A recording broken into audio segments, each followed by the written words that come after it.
whose broad stripes and bright stars through the perilous fight o'er the ramparts we watched were so gallantly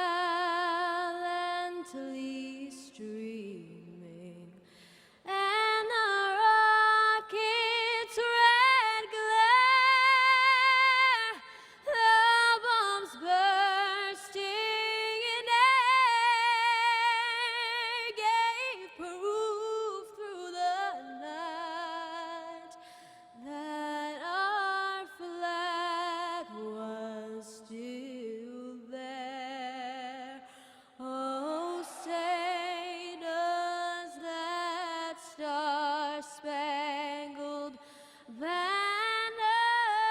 yet wave o'er the land of the free and the home of the brave?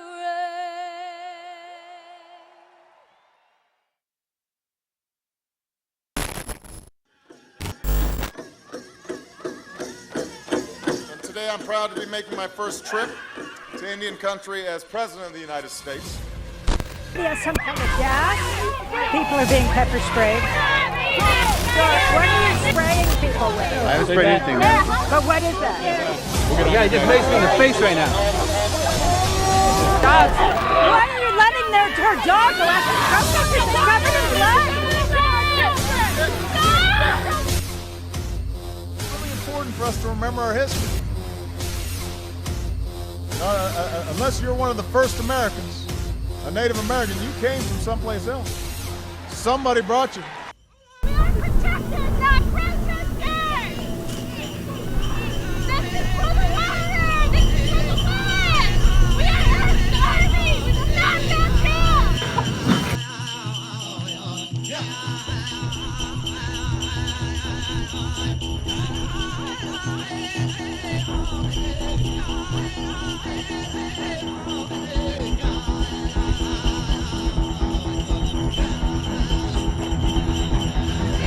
One nation! One nation! We rise! We rise! Greetings, tramplers of the Dakota Black Snake. We will not be silenced. We will not tolerate the drone being set on you nor the National Guard being called to disturb a peaceful protest. Europeans and European Americans have been unleashing the dogs of war on Native Americans for 500 years, since Cortez. Several of the military dog handlers working for a corporation, G4S, who are in Standing Rock, North Dakota, that to keep Native Americans from protecting the water, had pit bulls. Others had German shepherds. One of the attack dogs knew that what they were doing was wrong. With great courage, she tried to protect the native families against the other dogs. She was savaged. What happened there at the protest, in my opinion, was an excessive use of force by civilians that obviously did not have proper training in the utilization of dogs that are trained to bite humans.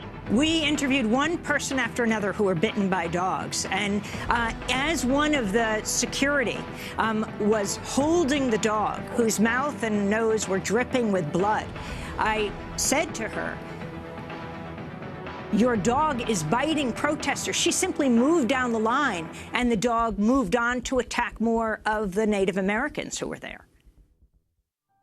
Water is life. Native Americans of over 200 tribes decided to stand up to the Dakota Pipeline. The Azteca of southern Mexico traveled 2,300 miles. With the apparently active cooperation of local police, however, the Oil Pipe Corporation Energy Transfer has blockaded the native camp and taken their water and medical supplies, though there are children there. Energy Transfer Corporation, owned by Kelsey Warren, a Texas billionaire. According to Forbes magazine, is determined to shove the Dakota Pipeline through North Dakota, South Dakota, Iowa, and Illinois. Energy Transfer, a global corporation, also hired a second corporation, G4S, specializing in mercenary soldiers, including the attack dog handlers. As videos show, these handlers pushed their dogs at the peaceful native crowd, urging the dogs to bite. The dog attacks were illegal. They did not occur on Energy Transfer land, no notices of attack dogs in use were posted, and handlers gave no IDs. Bulldozers began gouging up an Indian burial ground, preparing to cut under the river. Major culturally significant sites that were directly in the pipeline's route, and it was miles away from where any construction was happening, and we filed this evidence with the court Friday afternoon in order to support our claim that there should be a timeout on construction until some of these legal issues can get resolved. We were stunned and shocked to hear that they took that information and Saturday morning over a holiday weekend went out and bulldozed the entire site. We have a sworn declaration from one of the tribe's cultural experts that describes some of these sites, multiple grave sites and burials, very important archaeological features of the kind that are not found commonly. And we put all that in front of the court, and the next morning it was gone. The shock and anguish felt by tribal members at this, and this abuse of the legal process is really hard to describe. One handler, a woman, then moved out ahead and well beside of the security line with her dog. Like the others, she wore no ID, but she has since been identified as Ashley Nicole Welch. We are seeing the best of activists face the worst of company mercs. Jill Stein and the Green Party joined the protesters.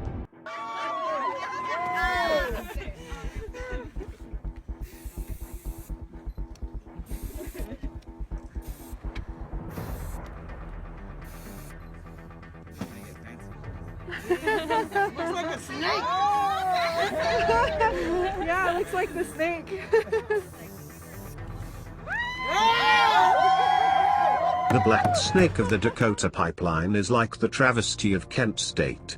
Dogs with human blood on jaws and mouth.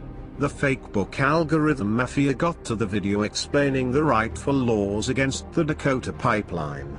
When it flickers back it stalls like OJ going to jail. Go to minds.com.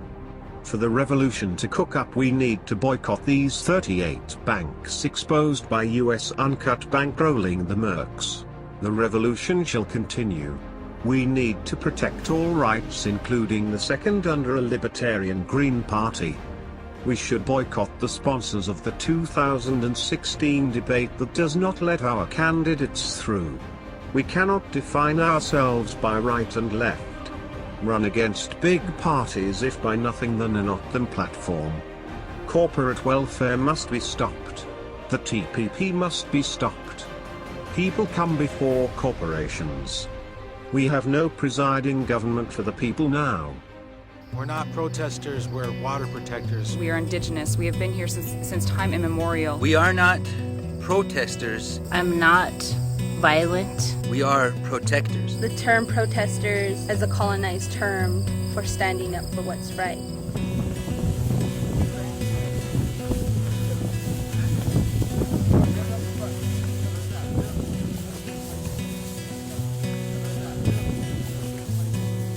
We're out here protecting this land because it's everything to us. Because it would be a continuation of the policies towards Native people, which is destruction of land, destruction of water. The Dakota Access Pipeline wants to think that this is business as usual. It's not just about Native people, but it's about the 18 million people that depend on the Missouri River and that are downstream from us as well.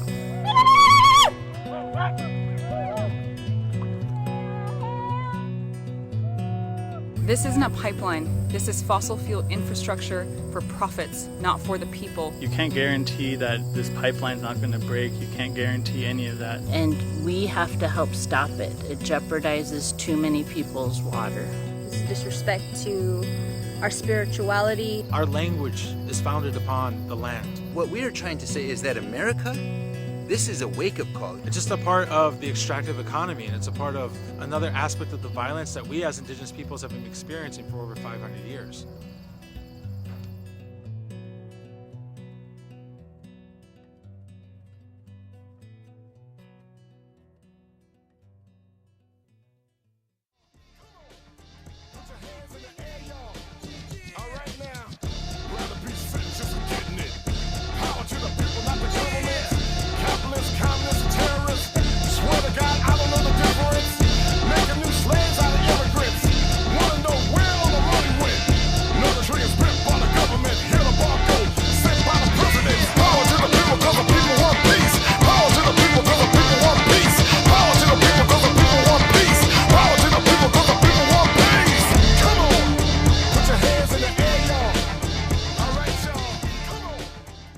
It is and always will be we the people. Shall we continue to forgive?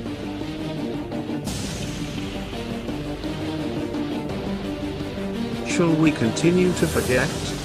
Shall they expect us?